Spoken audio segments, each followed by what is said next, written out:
if my audio is clear po. Clear naman, sir. Thank you, Doc Shareen. Okay, so good morning po sa ating lahat and welcome po ulit sa isang makabuluhang usapang salud at sa komunidad.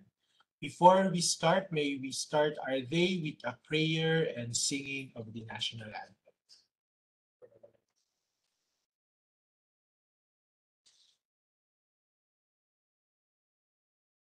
In the name of the Father, and of the Son, and of the Holy Spirit. Amen. Dear Almighty God, thank you for today. Thank you for making all things possible. We are grateful for all the blessings you have given us. Despite of all the challenges that we are facing, you are always with us, protecting us and guide us. Thank you for this wonderful opportunity to meet virtually and learn together in this training. May the blessings of wisdom be upon us all through the sharing and impartation of knowledge and skills by our speakers today.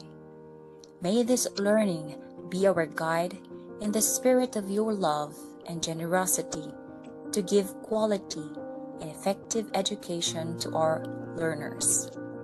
This we ask in the name of Jesus, with the intercession of our Mother Mary. Amen.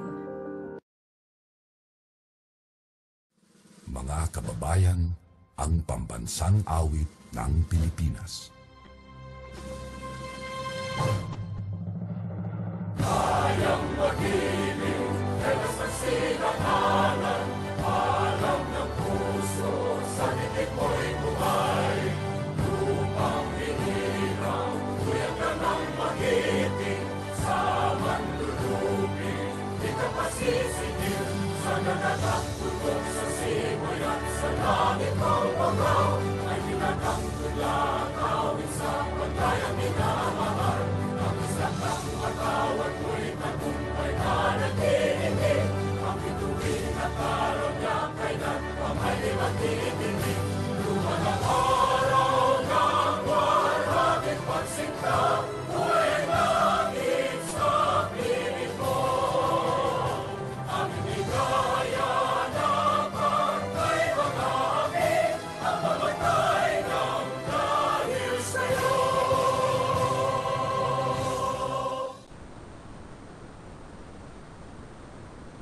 So good morning everyone, I'm Ryan and I will be your host for today's Usapang Salud at sa Komunidad. So just a few reminders lamang po sa ating mga participants. No? While the discussion is ongoing, maaring pakimute po ang inyong mga mikropono para mapakinggan po natin maayos ang ating resource speaker. And of course, para mabigyan po kayo ng inyong certificate, we'll be forwarding later on sa aming chat box, sa ating chat box, yung evaluation link. So, para sa lahat ng participants, para makakuha kayo ng certificate, ay maaaring sumagot po sa ating evaluation link maya-maya lang. And at this moment, allow me to acknowledge our participants for today's Usapang Salunad. Of course, yung mga very supportive po nating mga kasamahan sa komunidad from Barangay Gabriela Silang. Of course, good morning po. We also have from Barangay Lower Rock Quarry, Barangay Scout Barrio, Barangay Kayang Extension, Barangay San Roque, at kung meron po akong hindi na i-mention na barangay, maaari niyo pong i-chat lamang dito sa ating chat box. Of course, very supportive din mga kasamahan po natin sa Baguio City Jail Female Dorm. Good morning po sa inyo dyan.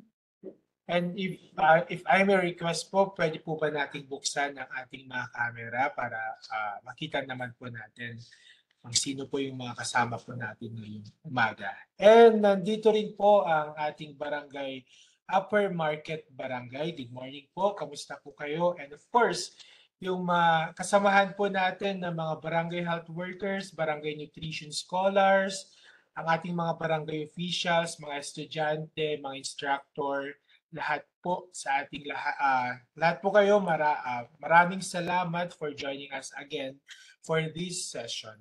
Ayan po, Barangay MRR Queen of Peace. Good morning din po sa inyong lahat dyan.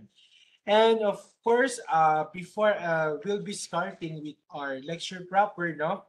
Allow me po to invite you na po ulit. Ito po, meron din po tayo from Barangay Atok Trail. Kamusta po kayo? Good morning po sa inyong lahat dyan. So sa susunod na buwan ay ginugunita po natin ang Cervical Cancer Awareness Month. So sa darating na session 5, ang magiging sentro po ng ating talakayan ay patungkol po sa cervical cancer. So sa darating na May 17, yun po yung next session po natin. Ang pag-uusapan po natin ay patungkol sa cervical cancer at matututo po tayo sa ating sa head po ng aming OBGYN department, Dr. Bilo. So nandito, ipopost po namin dito sa chat box yung registration link para pwede na po kayong makapagrehistro para sa aming susunod na usapang salud at sa komunidad na pag-uusapan po natin ang patungkol sa cervical cancer dahil sa susunod na buwan, ginugudita po natin ang Cervical Cancer Awareness Month. Nandito na po sa chat box ang registration link. Pwede na po kayong mag-register. And formally start, no, allow me to give a short background. So cancer is one of the leading causes of death worldwide, accounting for nearly 10 million deaths in 2020 based on the World Health Organization. Cancer of the head and neck is also a health concern that needs to be focused on.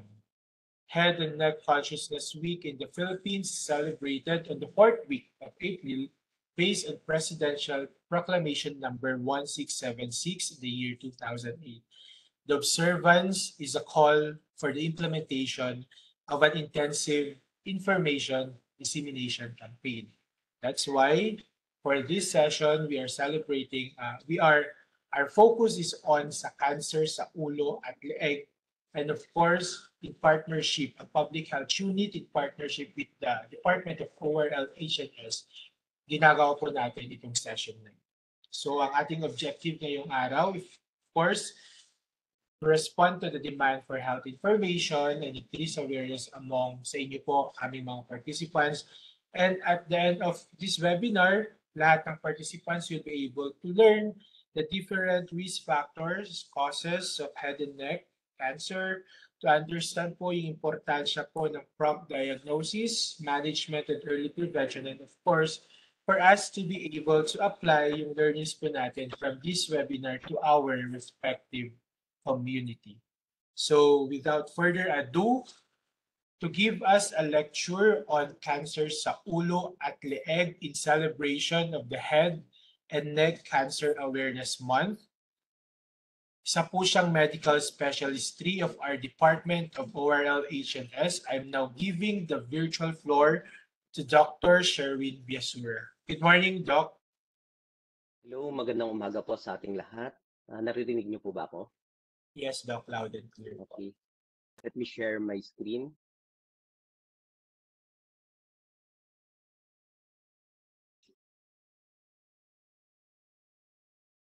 Kita po ba?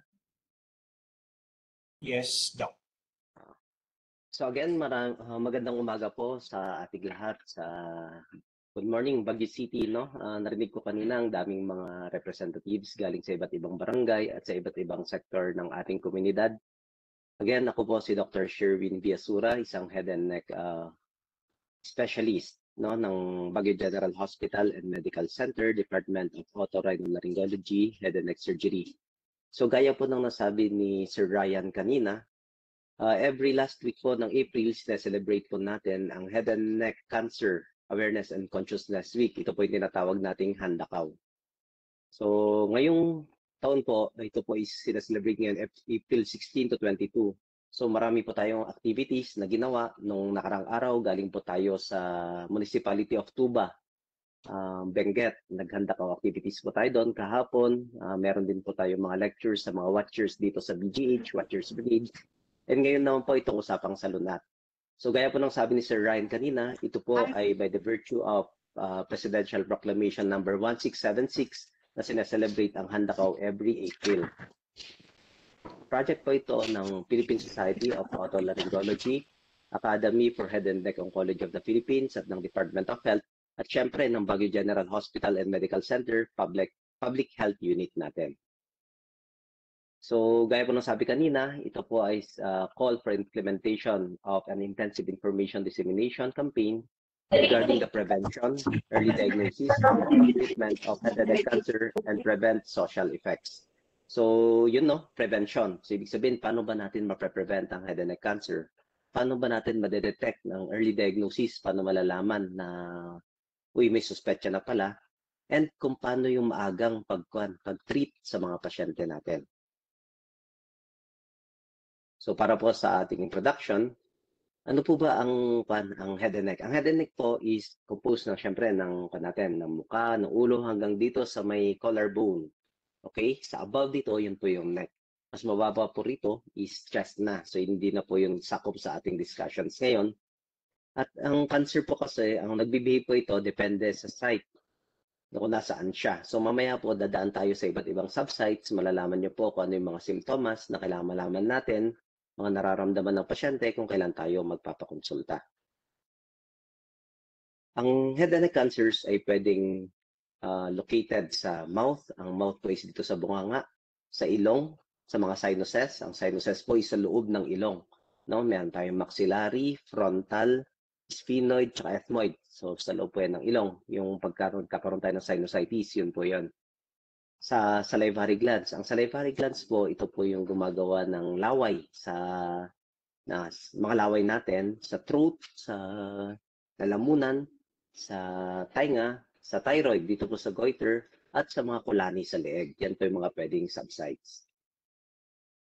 Ang most common po na type ng cancer sa head and neck ay ang squamous cell carcinoma. No? Pag sinabing head and neck, ang most common is squamous cell yan.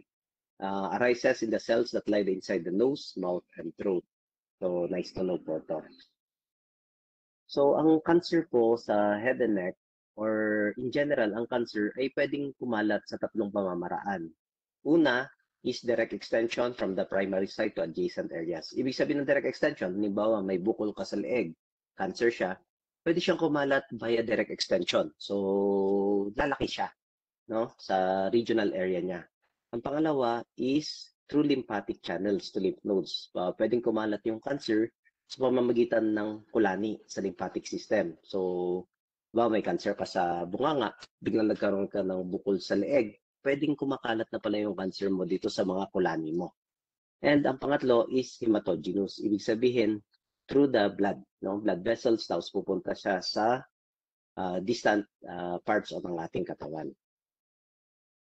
So gaya ng sabi ko kanina, yung subdivisions natin ng mga head and neck cancer, pwedeng makita sa nasal cavity and paranasal sinuses. Nasopharyngeal cancer. Ang nasopharyngeal cancer is dun sa likod ng ilong, no? Sa nasopharynx. Pwede rin sa bunganga, sa oral cavity. Or pwede sa oropharynx, dun sa may likod ng bunganga. Papunta na sa lalamunan. Pwede rin sa larynx. Ang larynx, ito po yung tawag natin na voice box. Yung voice box natin, no? Laryngeal area. Pwede rin sa gumagawa ng laway, sa salivary glands, pwedeng sa mandibular gland, parotid, or sublingual glands. Thyroid cancer, no? Dito sa Baguio, maraming mga thyroid cancers. And pwede rin sa skin, sa balat. And marami pang ibang klase sa head and neck. Anong ba ang mga factors involved o mga pwedeng mag-cause ng head and neck cancer? Kung makita nyo rito sa ating screen, ang pinakaunang nakalagay dito is tobacco products, no? Smoking, sigarilyo, cigarettes, cigars, pipes, chewing tobacco, yung mama, di ba yung mama, naglalagay pa tayo ng, yung mga gumagamit ng mama, naglalagay pa ng tobacco, apog, gawod, yung mga yan. Tsaka snuff. Ang snuff is yung hinihit-hit na tobacco products. So, titignan nyo, number 1 dyan ang smoking. Ngayon, samahan mo pa ng alcohol. Ang smoking kasi, at saka ang alcohol, is synergistic. Ibig sabihin ng synergistic, nagtutulungan sila, no? Mas lalakas yung pwersa nila para mag-cause ng cancer sa ating katawan. Generally, itong tobacco and alcohol is hindi lang side effect to. Generally in cancer to, no? And chemicals, ano yung mga chemicals? Asbestos, chromium, nickel, arsenic, formaldehyde, at marami pang iba, no? Sun common dito sa Mountain Province at saka dito sa kabundukan, sa mga minero natin, sa mga miners, no? Ma-expose sila sa mga chemicals. And other factors. Ano ba yung other factors natin? Ionizing radiation, exposure sa high dose ng radiation, halimbawa sa radiotherapy, CT scan, madalas na ma-x-ray, na yung mga sakit katulad ng Plummer-Vinson syndrome, kung saan nagkakaroon ng problema sa lalamunan, esophagus, at mga viruses, pwede rin mag-cause ng cancer. Halimbawa, yung Epstein-Barr virus or the EBV, link siya sa nasopharyngeal carcinoma, at saka yung HPV. Ang HPV po is yung human papilloma virus. Pwede rin palang mag-cause ng cancer. Ang HPV siya yung nagkakos ng warts, kung mga kulugo, no? Kwanto yan? HPV. So, human papilloma virus. Link po siya sa oropharyngeal carcinomas. So, ano ngayon ang mga symptoms ng head and neck cancer? So, isa-isahin po natin according sa ating subdivisions or subsites. Kung sa bunganga, sa oral cavity, pag may nakita kayong mga white or red patch, pwedeng mga kanya na hindi gumagaling, no? Na may kasamang swelling, may kasamang pain, may kasamang bleeding, nagdurugo na hindi gumagaling, kung po yan, pwedeng baka precancerous lesion na siya. So, ang pinakamaganda, kung may ganyan po kayong mga kondisyon, is magpakonsulta po kayo. Pwede po kayong pumunta rito sa Baguio General Hospital and Medical Center, outpatient department, or magpakonsulta po sa gusto niyong mga ENTs or doctor para ma-assess mo natin kung yan po ba is symptoms na ng cancer. Karamihan po ng mga pasyente natin na may mga ganyan, pupunta sila sa mga dentist, ng mga colleagues natin. Yung mga dentist, di ba po minsan, Doc, umuuga yung ngipin ko. Tapos pag-assess ng dentist, kung na pala, meron na pala siyang lesion or may bukol na pala, yun, nire-refer po nila sa amin for further evaluation and management. So, binabiopsy po ito. Sa nasal cavity and sinuses naman, ano ang mga pwedeng symptoms sa nasal cavity? Pag laging barado ang ilong, no? Pag may chronic sinus infections. Hindi ko po sinasabi na kapag laging barado ang ilong mo is meron ka ng cancer. Hindi po, kasi marami rin namang related na mga conditions, halimbawa allergic rhinitis or sinusitis na pwedeng block, no? Pero kung bukol ang dahilan ng pagka-block ng sinuses mo, tsaka ng lagi nag-infection dahil may bukol pala, mas maganda ipakonsulta pa rin para panigurado, no? Pag lalo na kapag laging nagno-nosebleed or epistaxis. Ang epistaxis po is nose bleeding.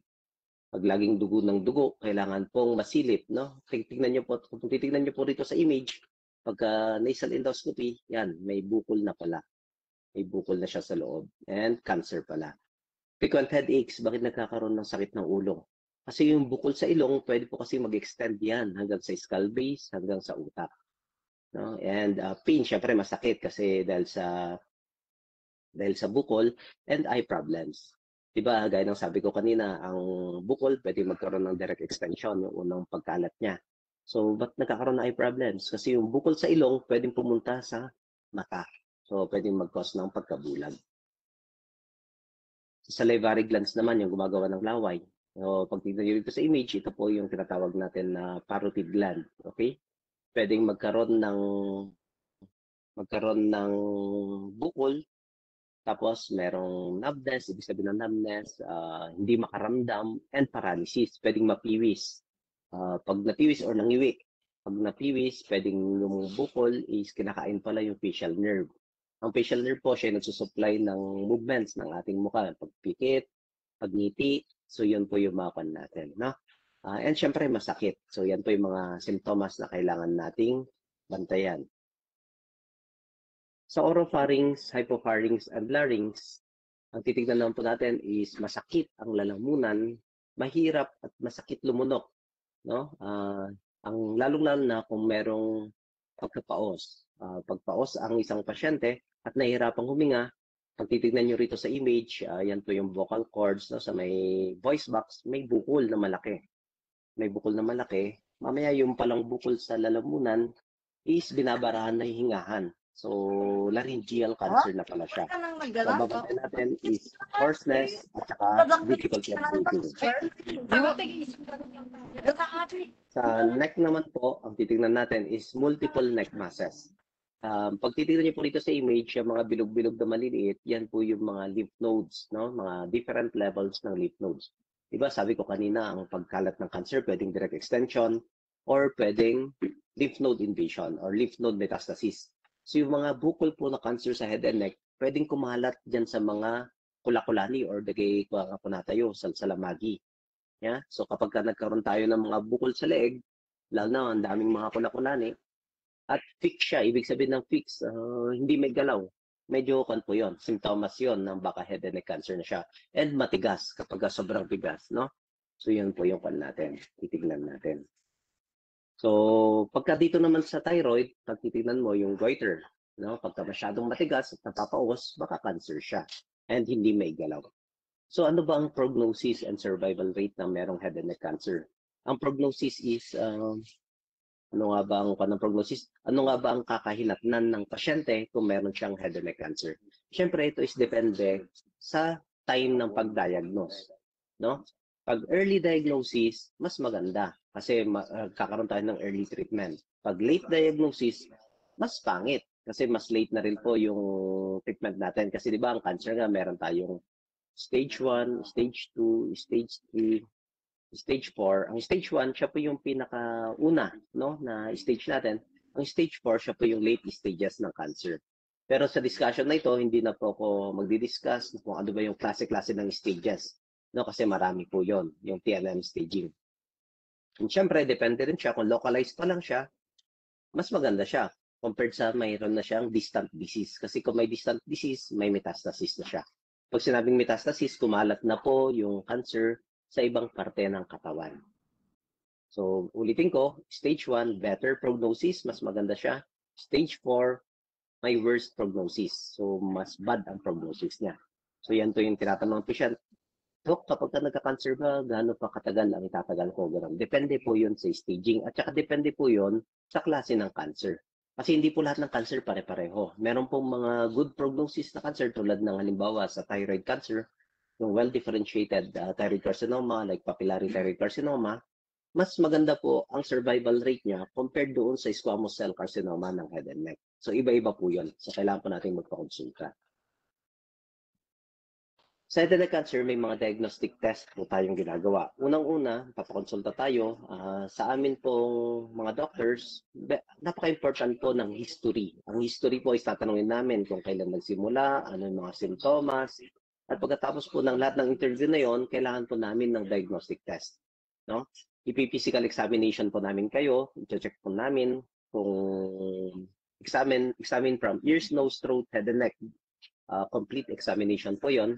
Tapos, pag minsan, kinakailangan po namin mag-endoscopy. Ang endoscopy po is nasal endoscopy or nasopharyngo-laryngoscopy. Ito po is meron kami instrumento, either rigid or flexible, na instrument po siya na ipapasok sa ilong o sa bunganga para makita po namin yung loob ng ilong at saka ng lalamunan.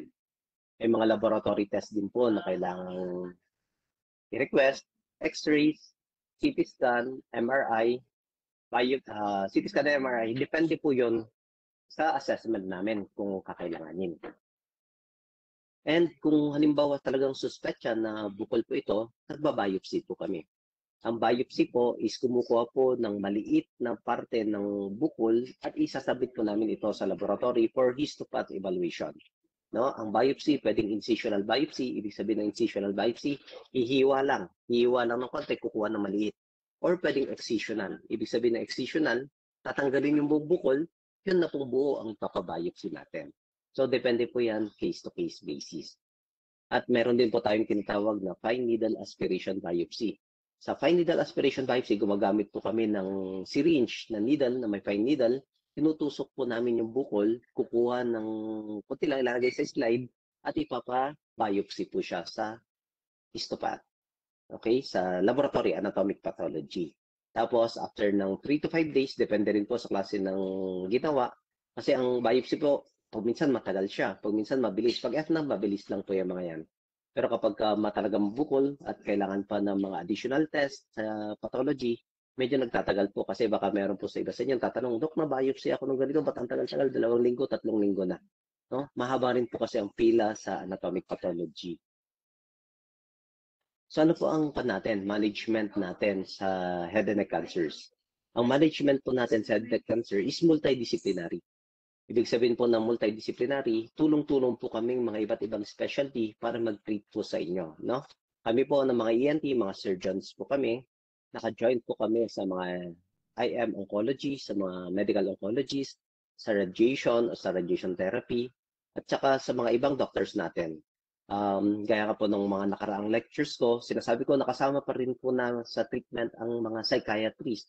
No? Hindi namin sinasabi na may sira na ng ulo yung patient. No? Kundi preparation po to sa pre-op evaluation ng pasyente, lalo na kung disfiguring yung gagawin namin na operation. Halimbawa, magtatanggal kami ng buong panga, magtatanggal ng buong muka, leeg, tapos disfiguring siya. Nakakailanganin ng reconstructive surgery. Siyempre, madedepressed yung pasyente. Lalong-lalo na kung nasa, di ba, ang cancer na may stages tayo. Unang-una, denial. So, depression hanggang maging acceptance.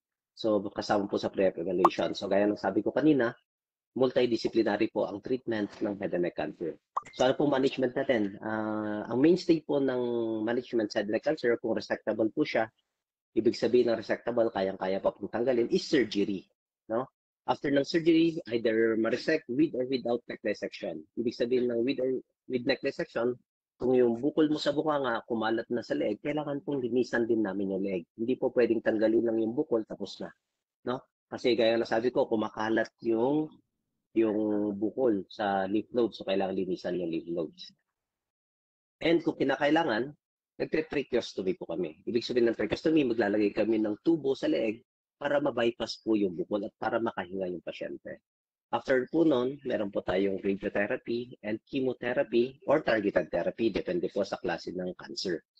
So, multimodal, ibig sabihin pwedeng combined. Surgery plus chemo plus radiotherapy, or pwedeng sa super early stage sa laryngeal, pwede namang chemo and radiotherapy lang, or pwedeng surgery, chemo, radio, and kapag sa thyroid cancer naman, pagka yung mga well-differentiated, is radioactive IV. Yun po yung pan natin. So, kasama po natin dyan ang mga endocrinologist natin at ang mga nuclear medicine specialist. So sa head and neck cancer, very important po ang quality of life, no? Ibig sabihin ng quality of life, pagka naoperahan yung pasyente, kapag may cancer yung pasyente, ang laki-laki ng bukol ng pasyente, kumusta na siya, no? Paano na yung socio-behavioral niya, no? Clinical, psychological, sex life, at saka personal life niya. Siyempre, apektado lahat yan. So lahat po yan, tine-prepare natin para matanggap ng pasyente at hanggat sa maaari, is yung quality of life ng pasyente after ng surgery or kahit may head and neck cancer siya is pareho lang natin na walang cancer, no? Pero syempre sa mga talagang late stages, talagang makita natin yung difference, medyo mahirap din. So makita natin yung significant functional deficits, no? Lalo na sa airway, yung paghinga nila, lalo na kung na-tracheostomy, mahirap. Paano kung tinanggalan mo siya ng dila, tinanggal natin sa glossectomy, paano yung feeding ng pasyente? No, maglalagay tayo ng tubo sa ilong para doon kakain o maglalagay ng tubo sa tiyan direct yung doon kakain. So kino-consider po namin ang quality of life ng patient. At yung rehabilitation after surgery. After surgery, wala ka ng boses, bulol ka na, natanggalan ka na ng ngalangala, syempre ngongo ka na. So anong gagawin natin? Meron tayong speech therapy, physical therapy, dietary counseling. Kailangan din ng dietary counseling kasi paano siya kakain, no? Ano yung mga preparation, nakakayanin kaya niya ang normal diet o kailangan osteorized yung feeding o baka naman may kailangan ng total parenteral sa dextrose ilalagay yung pagkain, no? Tapos yung pag-care, ang paglilinis ng tracheostomy tube, hindi yun basta-basta, no? Mahirap din, kailangan sanay yung gagawa at train, no? And syempre, yung reconstructive and plastic surgeries natin. Kung talagang malaki yung tatanggaling bukol, no, dito sa BGH, may mga plastic and reconstructive surgeons naman po tayo rito. So, nagre-reconstruct din po kami dito sa BGH. Pagkatapos, syempre yung care niya, pwedeng magkaroon ng infection. Pwedeng mag-recur, no? Pwedeng mag-recur ulit yung bukol. So, yun yung mga kailangan nating bantayan. So, very important ngayon ang follow-up check-up. Pagkatapos ng biopsy, syempre hindi naman ibig sabihin pagka na-biopsy ka, tapos na. No? Kailangan i-follow up yun kasi kung talagang cancer siya, kakailanganin pa natin ng more definitive na management. Baka kailangan ng more wide excision or more wide resection plus yung gaya ng sabi ko kanina, yung multimodality treatment. Baka kailangan pa ng chemo and radiotherapy. Kasi ang pan natin dito yung recurrence. Pagka sa head and neck kasi, lalo na kung squamous cell carcinoma, ang bilis ng recurrence ng patient, lalo na sa mga late stages. So, preventing head and neck cancer, paano ba mape-prevent? No? Sa level natin ngayon, mas maganda na ikuan natin, isiwalat natin or kaya nga 'di ba handakaw ito, Head and Neck Cancer Awareness and Consciousness Week para maging aware tayo, maging conscious tayo, ipamalita natin dito sa ating komunidad, no? Number 1 dito, don't smoke. Kaya sabi ko kanina, smoking talaga number 1 'yan. Don't abuse alcohol. Ang sinabi ko dito, hindi naman don't drink. Sabi ko don't abuse, no? But sabi nga naman cardio natin, ang 2 to 3 shots is okay lang, wag lang ma-abuse, no? So drink moderately. Eat a well-balanced diet. Kasi, di ba, marami kasi ngayon mga processed foods, mga noodles, delata, maling, na may mga konti, may mga chemicals na pwedeng mag-cause ng cancer. So, mas maganda, eat a well-balanced diet. Use sunscreen and lip balm. Bakit kaya kasabang sunscreen and lip balm? Kasi lalo na sa mga farmers natin, laging exposed sa sun, no? Pwede kasi mag-cause ng basal cell carcinoma. Ang super exposed sa sun, lalo na sa tainga, sa ilong, at sa mga labi. Maintain good oral hygiene. Siyempre, kapag lagi ka nagmamama, laging naiirita yung gilagid mo, pwedeng pag-cause ng... So, sa chronic irritation, pwede siya mag-transform na cancer. So, yun, laging good oral hygiene. Practice protected sex. Bakit ko kaya dinagdag ito, no? Marami siguro sa inyo tataka, ba't napunta ang sex? Kasi, di ba, kaya nga nang sabi ko kanina, ang human papilloma virus is nagkakos siya ng oropharyngeal carcinoma and same na virus din po ang nagkakos ng cervical cancer sa mga kababaihan natin. Yun po, magiging topic ko ito next month ni Dr. Jimmy Bilod, no? So, ang pinakamaganda dyan, para maiwasan natin ang pagkalat ng HPV is, syempre maging loyal tayo and single partner lang and practice protected sex. Kaya ako po dinagdag. May mga po tayo dyan, may mga bakuna tayo against HPV, yung Gardasil, no? Pwedeng Gardasil 9 or Gardasil 4, yung quadrivalent saka nonavalent. Available naman na po yan sa mga clinics para sa ating protection. And take note po, na quitting tobacco products decreases the risk of head and neck cancer even if a person has been smoking or using them for many years. So, kahit tagal-tagal na nagdidigarilyo isang tao, kung hininto niya, madidecrease po yung risk ng head and neck cancer. Pero ang tanong iba dyan, Dok, bakit nung hininto yung alak, hininto yung sigarilyo, tsaka naman siya nagkasakit? No? Yun po is dahil sa chronic irritation na po yun nung nakaraan. No? Pero sa mga karamihan po ng studies natin, pag hininto mo ang paninigarilyo, mas less na ang toxic exposure mo. So, ito pong slide ko na ito is pinapakita ko po dito sa Baguio General Hospital and Medical Center ang head and neck cancer census namin dito sa Department of Otorhinolaryngology, Head and Neck Surgery. For the information po, ang ORL-HNS or Otorhinolaryngology, Head and Neck Surgery, yan din po yung tinatawag natin na ENT, Head and Neck Surgery. Pareho lang po yan. So, kung titignan nyo po rito, from 2019 to 2022, medyo marami po tayong head and neck cancers, no? Pero sa next slide po, ito po yung mas tututukan ko ngayon. Ito po yung census natin ngayong 2022, buong 2022 and first quarter from January to March ng 2023. So kung titignan natin, ang dito sa Baguio General Hospital, ang pinakamarami pa rin is goiter, no? Goiter at saka papillary thyroid carcinoma. Siya po yung leading cause and salivary gland, oral cavity. So ang total po natin na cancer mula noong last year hanggang first quarter is 416. So marami po yan na head and neck cancers. Yan po yung mga inoperahan natin dito. Iba pa po yung inoperahan namin ng mga benign. Pag sinabi po natin benign, ibig sabihin hindi po siya cancer. Okay? And iba pa po yung mga cancer na nakita sa general surgery department and sa ibang departments ng hospital. So mas tataas pa po yung census pag buong BGH po ang kinuha kong census. Pero ito kasi is dito lang sa department namin. Okay, so I think that is my last slide. So kanpo, again, naanyayahan ko po kayo na i-celebrate kahit ngayong linggo lang, pero whole year round na dapat maging aware tayo regarding sa mga signs and symptoms ng head and neck cancer. So ito po yung aking last slide para sa Head and Neck Cancer Awareness and Consciousness Week or Handakaw. Maraming salamat po. Back to you, Sir Ryan. Thank you, Dr. Sherwin, for that very comprehensive yet very clear po na lecture on head and neck cancer. And of course, we are 86 strong sa ating virtual floor.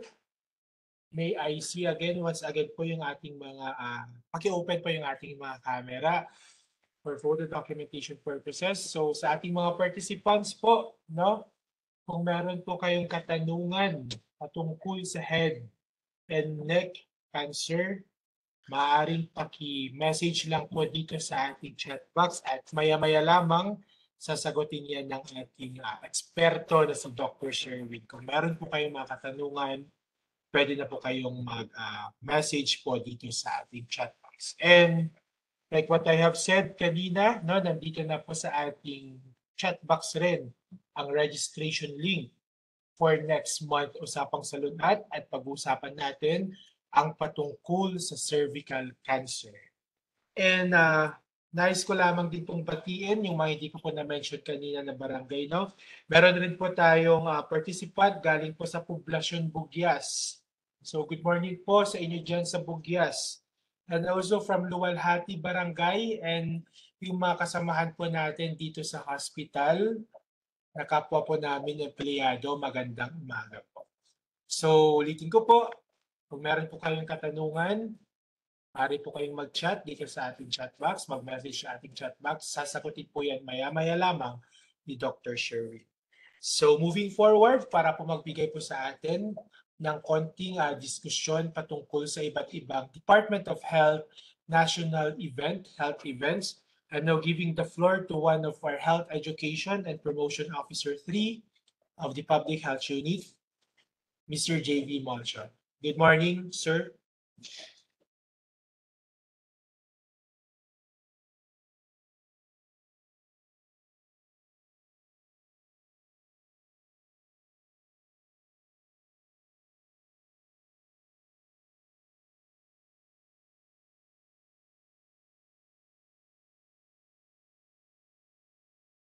Hello, sir, and good morning. Good morning po sa ating lahat. May isang nasalunat nga agsapa, kada tayo amin. Nahanap ko po yung pag-on ng video pero hindi ko po makita dito sa aking desktop. Anyway, yun, I hope naririnig naman ako ng maayos. Okay, pa-thumbs up naman po kung okay. So yun. So thank you po. So sabi nga po ni Sir Ryan, narito po ako upang magbigay po ulit ng updates patungkol po sa ibang kaganapang pangkalusugan na nakaschedule po ngayong April at iba pang updates po, no, patungkol po sa health in general. So first po, nung April 7 po ating pinagdiwang po yung World Health Day na tinatawag. So actually, April 7 po yung pinaka-date po talaga ng World Health Day bilang ito po yung naitatag yung World Health Organization or yung WHO na tinatawag.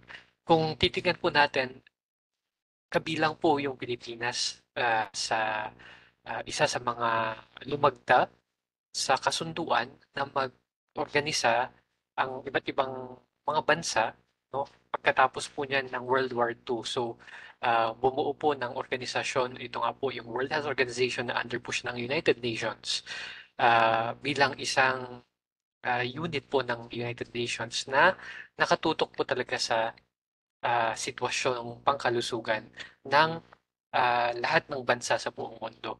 So kung titingnan natin, napakahalagang role po ang ginawa or ang ginagawa ng WHO lalo na po nung pandemya. So yun. So yung tema po ngayong taon ay Health for All. So nakaangkla po yan din sa Universal Healthcare. Yun. So sabi dyan, sa Universal Healthcare ang bawat isa ay may kakayahang makakuha ng sapat at dekalidad na serbisyong pangkalusugan. I believe narinig nyo na po, no? Halos ito naman po yung palagi ding sinasabi sa atin ng ating gobyerno, ng ating DOH, yung patungkol po sa universal healthcare or kalusugang pangkalahatan. So yan po yung temang gustong tutukan po ng World Health Day ngayong taon. So yan nga po. At isa nga po sa gustong mangyari ng universal healthcare, lalo na nga po at may batas na po dito sa atin. May counterpart po na batas na yung UHC na yan dito sa ating bansa. At ang gusto nga pong mangyari ng UHC dito sa ating bansa is yung talagang protektahan yung bawat isa. Okay, mula pagkabata, mula pang nasa sinapupunan pa lang ng nanay, habang binubuntis, habang buntis pa lang yung nanay, at simula ipanganak hanggang pagtanda, protektado dapat, no, yung isang individual. At hindi lang yan, pati yung buong pamilya at saka buong komunidad na rin. At isa nga po sa gustong gawin para maprotektahan ng bawat isa is yung hindi ko magalaw. Ayun. So, yung pagbabakuna. Ano po? So, in celebration din naman po ng World Immunization Week, which is being celebrated po every last week of April. So, gusto ko pong padaanan itong mga routine vaccines para sa mga sanggol na naglalayong protektahan nga po yung mga bata hanggang sa kanilang pagtanda. So yun. So yung mga tinutusok po ng mga bakuna sa mga kabataang yan, nung pagkapanganak pa lang, is mapoprotektahan na po sila hanggang sa kanilang pagtanda. So narito po yung mga routine vaccines na tinatawag. First po is yung inactivated polio vaccine. So ito po ay nagbibigay dagdag protection laban sa polio. Yung schedule po nito ay binibigay sa tuwing ika-3 at kalahating buwan, at yung pangalawang dose naman po ay tuwing ika-9 na buwan. So yun, kung maalala po natin noong September 2019 po, no, nagkaroon ng polio outbreak sa Pilipinas pagkatapos ng halos 19 na taon. So 19 years na walang kaso ng polio dito sa ating bansa, pero noong 2019, September 2019, biglang nagkaroon ng kaso. So kung titingnan natin, kahit isang kaso lang po yan ng polio sa kabataan, tinuturing na po yan na outbreak. No? Kasi sa halos 19 years na yon na walang outbreak, kahit isang kaso lang po, okay, magiging outbreak na po yung maging considered na po na outbreak yan. Ayon po, no, sa statistics ng Epidemiology Bureau at ng World Health Organization po na rin. Yun. At yan naman po, no, meron naman yung tinatawag na MMR vaccine. So, ito po ay protection laban po sa measles, mumps at rubella. So, 3 vaccine po yan, MMR vaccine. Binibigay po yan tuwing ika-9 na buwan ng baby at tuwing ika-12 months or 1 year. So, yun. So, ang measles o tigdas ay malubhang sakit na mabilis kumalat at nakakamatay rin. Walang gamot dito, ngunit mayroong bakuna para mapigilan ang pagkakaroon nito. So, kailangan kumpletuhin ang 2 dose na yan ng bakuna laban sa measles. Yon. At meron ding BCG vaccine or yung Basil Calmette-Guerin vaccine. Nagbibigay naman ito ng proteksyon laban naman po sa TB meningitis at miliary TB. So, binibigay po yan pagkapanganak ng sanggol. Yan.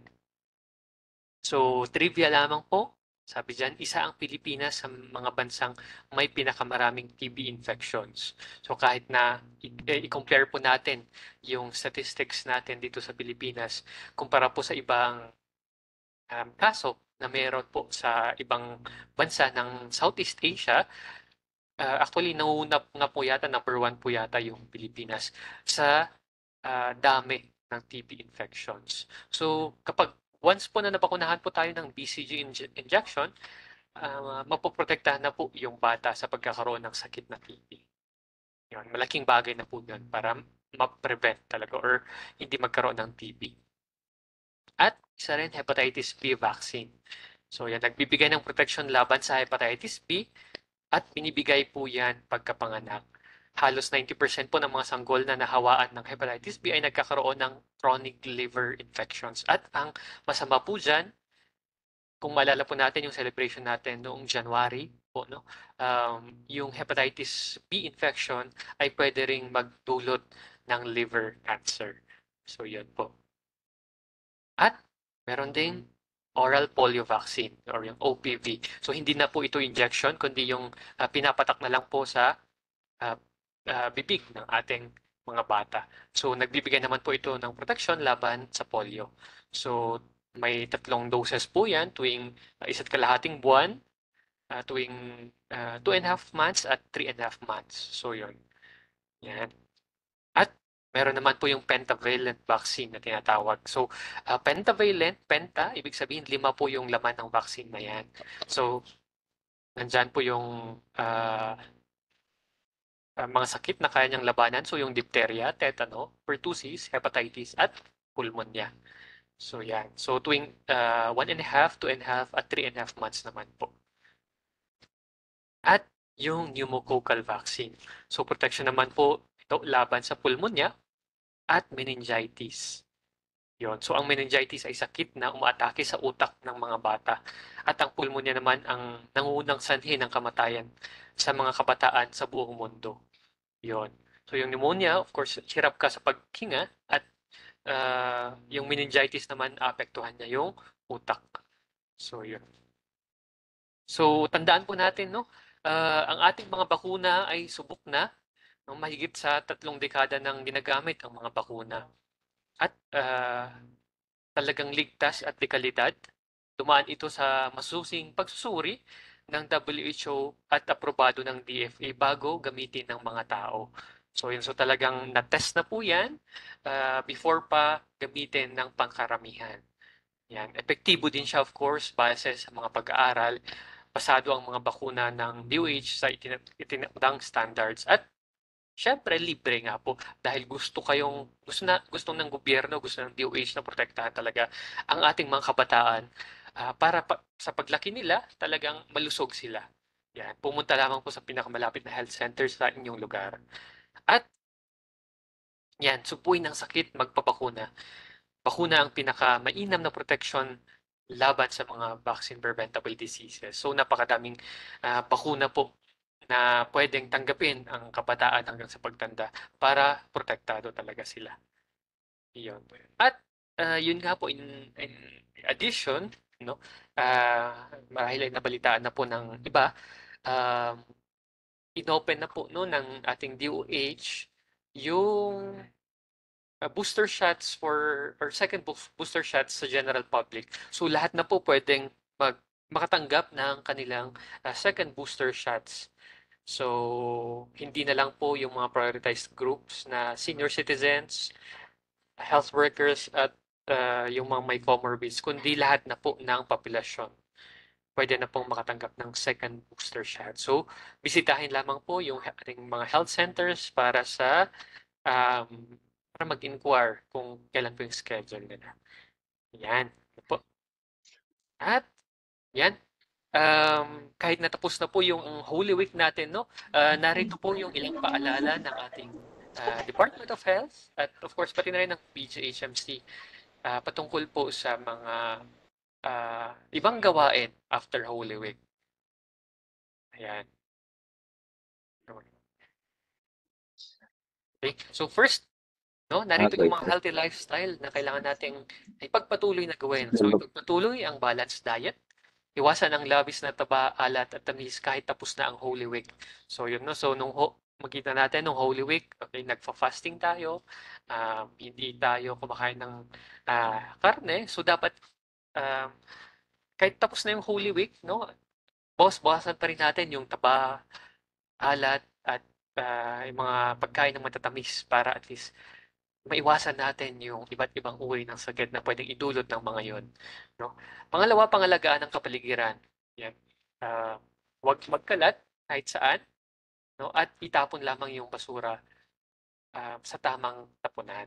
No? Yun naman yung, kung titingnan natin, ito yung mga 7 healthy lifestyle, healthy habits na pinapromote po ng DOH. Yung first is diet and nutrition. Itong second, environmental health. Yung pangatlo naman, bigyan ng sarili ng pinakamalakas na proteksyon, magpapakuna at kumpletuhin pati ang booster. So yan naman yung immunization na focus din ng Department of Health. At number 4, ituloy ang panatang umiwas sa alak at tumigil sa masamang bisyo. Yun.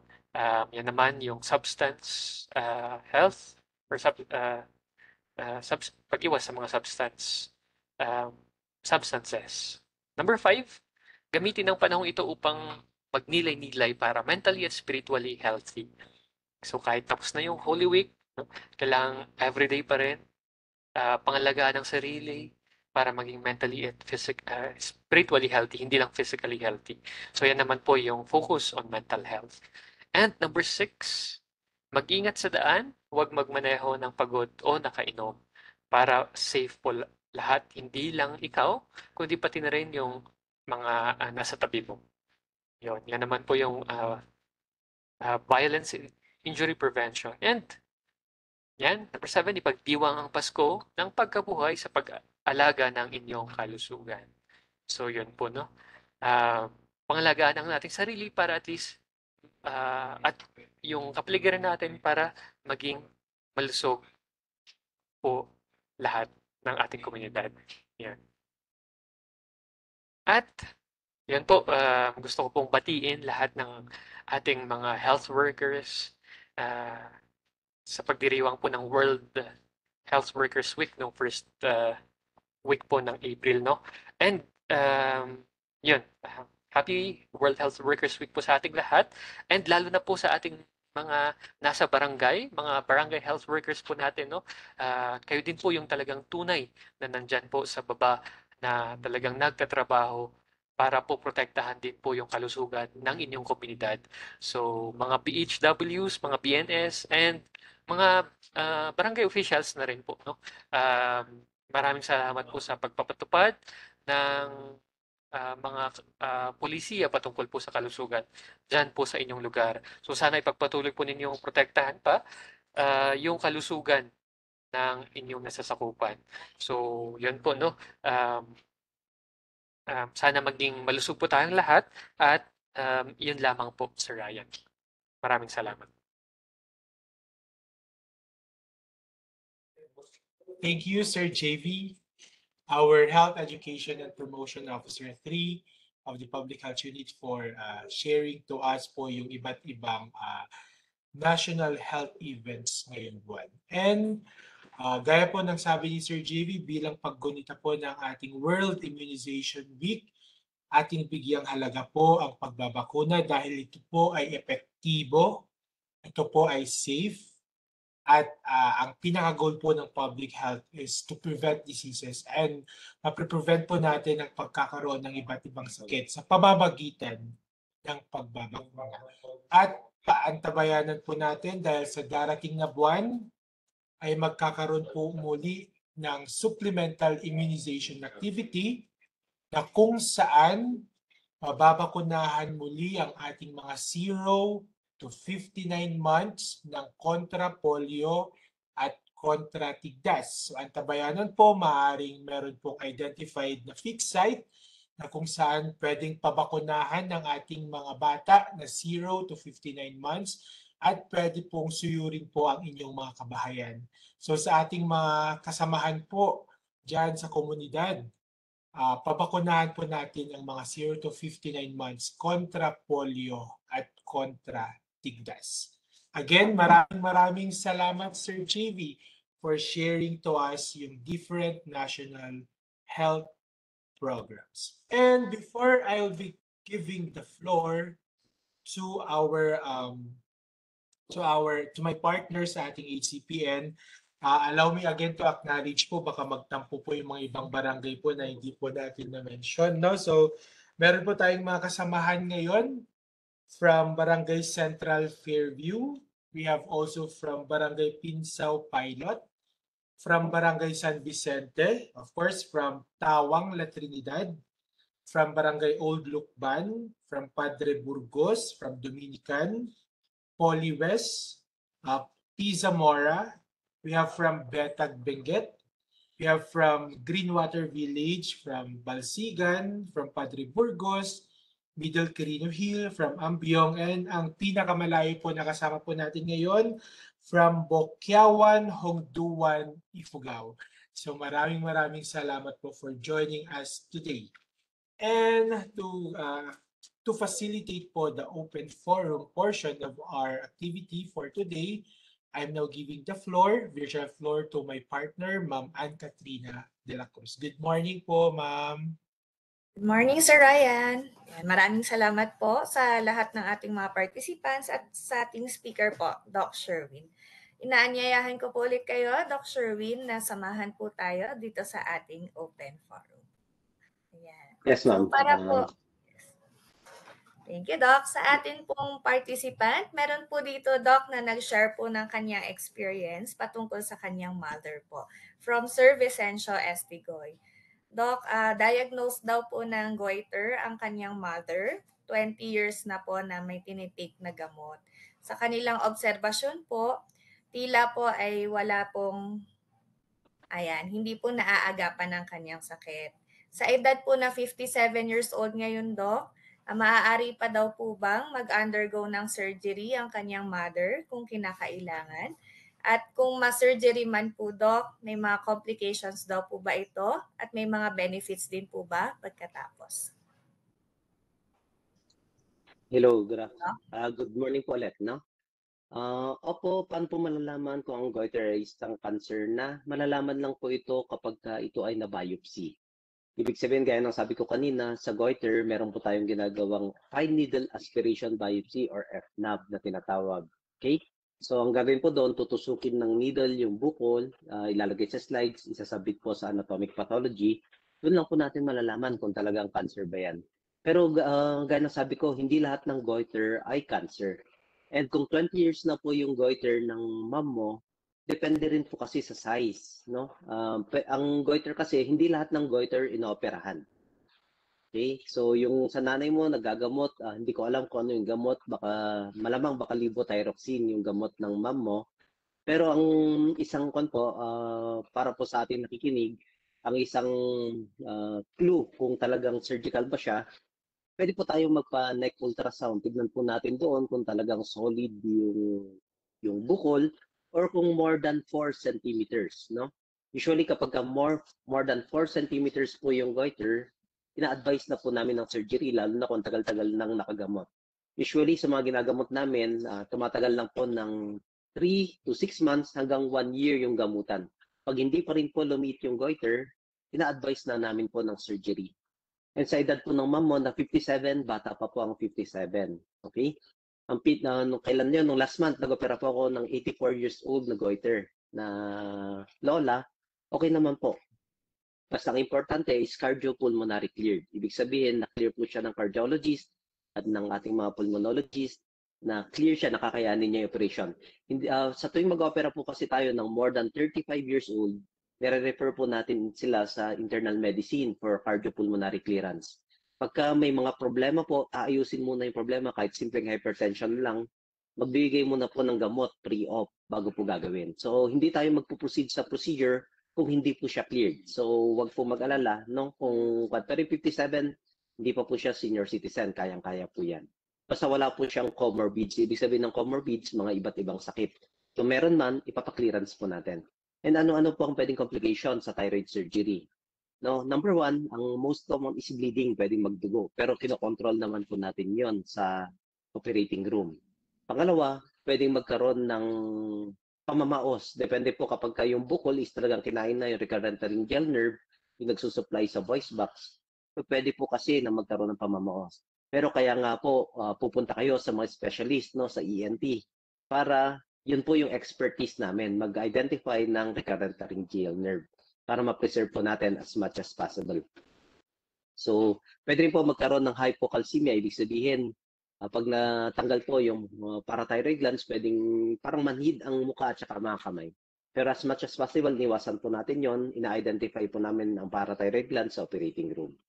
So, yun lang po. Ang pinakamaganda pong gawin is ibalik po yung mother mo sa outpatient department para ma-reassess po kung talaga bang candidate siya for surgery. Baka naman yung goiter niya is hindi naman pala operable, no? Pero gaya na sabi ko, malalaman lang kung cancer na siya through biopsy. So, biopsy pa rin po tayo. Thank you sa tanong. Thank you, Doc. Yan. Sir Vicencio, may follow-up question po ba kayo? So, ayan po, ina-advise kayo, sir, na dalhin po muli ang inyong mother sa ating OPD or sa inyong doktor para sa kanyang follow-up check-up. Tapos, kung sakali man po para sa ating participants ay gusto niyo pumunta sa ating outpatient department, mainam po na bisitahin ang outpatient department, BGHMC Facebook page para po sa appointment. So, ayan, ina-encourage na po natin ngayon na magpa-appointment ang mga pasyente. Kung hindi naman po, ay pwede nyo rin pong mag-seek ng consult po sa inyong mga primary care center or mga health center upang makita na kayo ng mga primary care physicians doon. At pag nakita po nila na kailangan pong tignan ng specialista ang inyong dinudulog, i-refer po kayo dito. Thank you po, Dr. Sherwin. Ayan, wala daw pong follow-up question si Sir Vicencio. Maraming salamat din po, sir. Ayan. Opo. Ayan. Sa ibang mga participants po natin, baka may mga katanungan din po kayo or mga experiences po na gusto nyo i-share sa atin para po mabigyan din po kayo ng advice kung ano po ang gagawin dito sa mga experiences na ito. Yan. Habang nag-aantay tayo, Doc.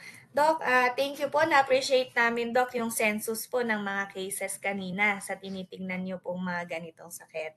Sa mga ganito po ba, Doc, na kinukonsulta sa inyo, sa mga simptomas po ng cancer na naipakita po kanina, mataas po ba, Doc, ang porsyento na cancer nga po ang diagnosis na lumalabas sa mga ito?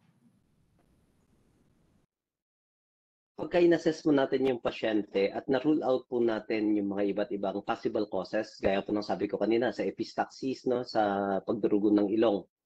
Pagka nag-physical examination, kung pagkatingin po sa ilong is yung epistaxis niya is may pumutok lang pala na vessel dahil sa hypertension, so lahat po yun nirule out muna natin. Pero pagka nakita po namin itsura niya is may bukol talaga, mataas bang chance na cancer siya pagkatapos ng biopsy. Depende po sa clinical eye nung titingin. Okay, so kasi may mga halimbawa na maraming pupunta sa clinic. Dok, may bukol po ang ilong, may bukol po yung ilong ko, may bukol po yung ilong ng anak ko. Pagkatingin po is normal turbinate lang pala. So congested lang siya. So yun po, no? Pero kapag tingin namin, uy, may bukol siya. Pag may bukol, i-advise ang CT scan or i-advise ang endoscopy. Pagka-biopsy, kung mataas ang porsyento na baka cancer siya. So depende pa rin po yan sa physical examination namin.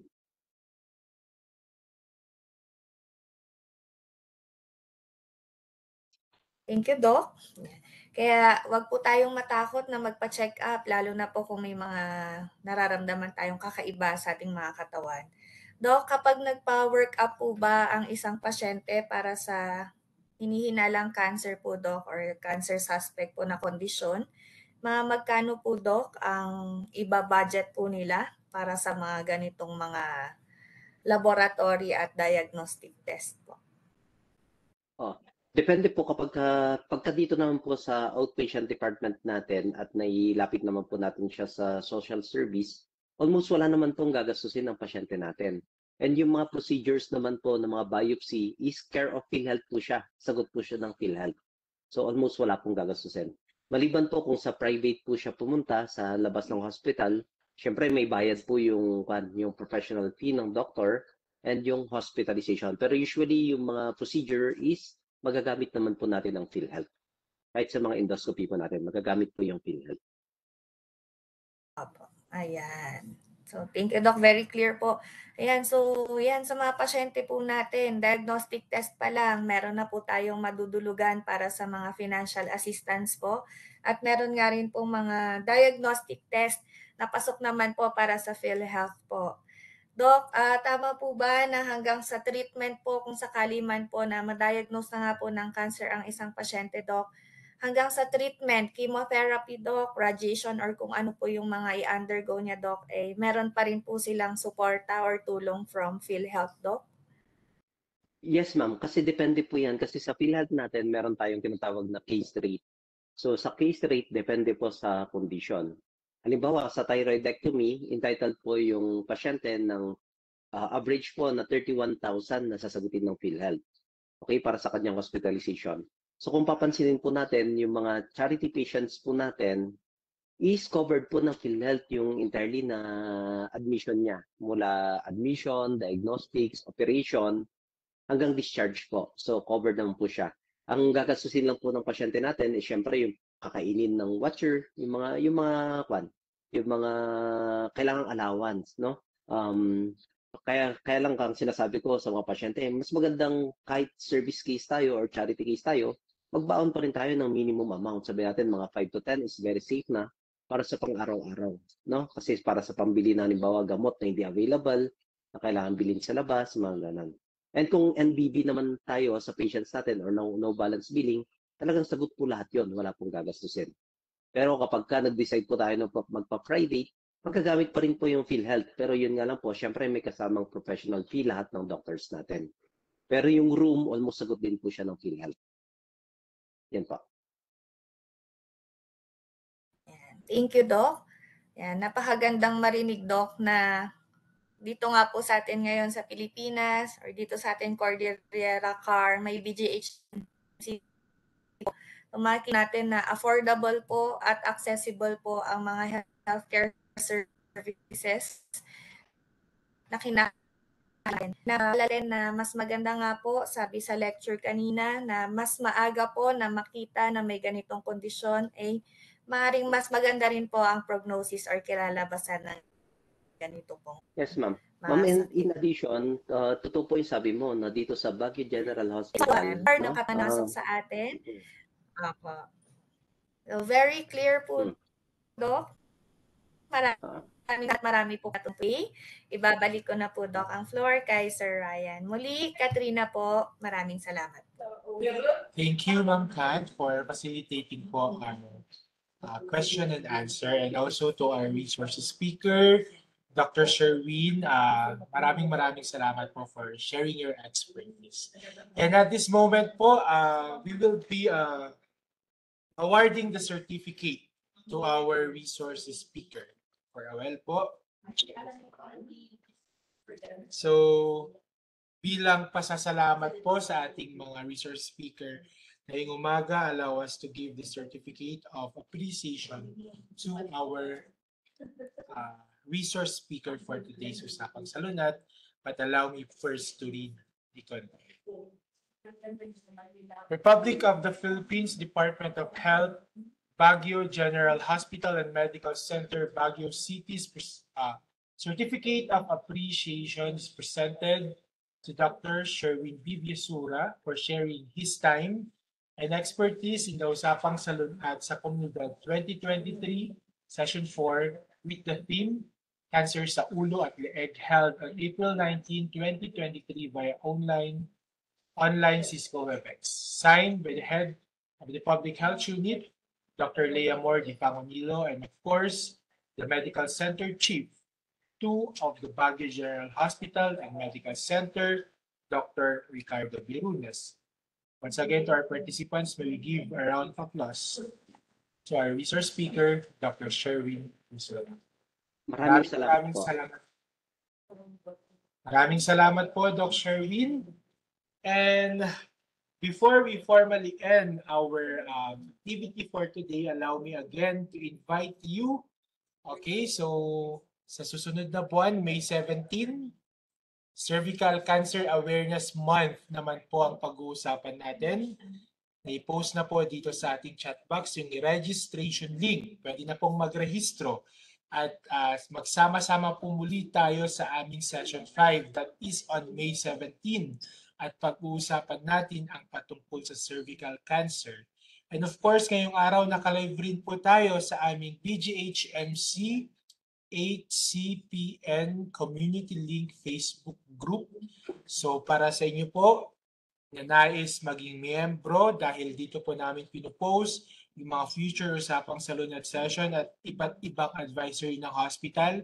Pwede nyo pong i-click ang page, ang link po na nandito po. It will direct you po sa aming Facebook group sa mga nais pong maging miyembro ng HCPN, BJHMC, HCPN Community CS Link na Facebook group. And also, allow me to mention that we have our YouTube channel. So, sa mga nais manood ulit no, ng mga previous na usapang salud at sa mga previous na diskusyon ng ating mga eksperto, meron po tayong YouTube channel. So, nandito rin po sa aming chat box yung link. It will direct you po sa aming YouTube channel, Usapang Salud at sa Komunidad. With that, kung wala na po tayong katanungan, magkita-kita po muli tayo sa susunod na buwan.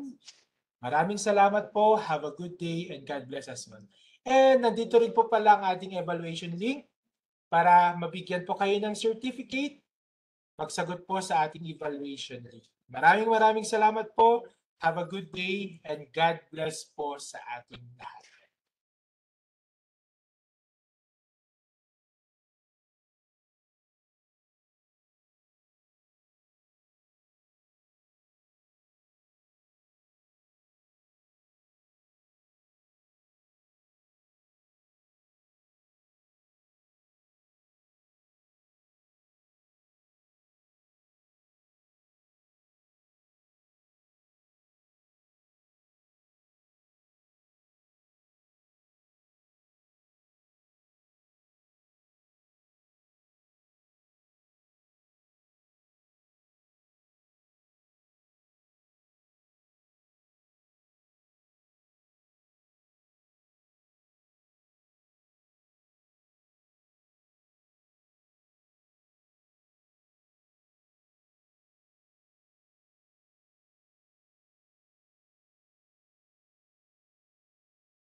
Yeah,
Tahir.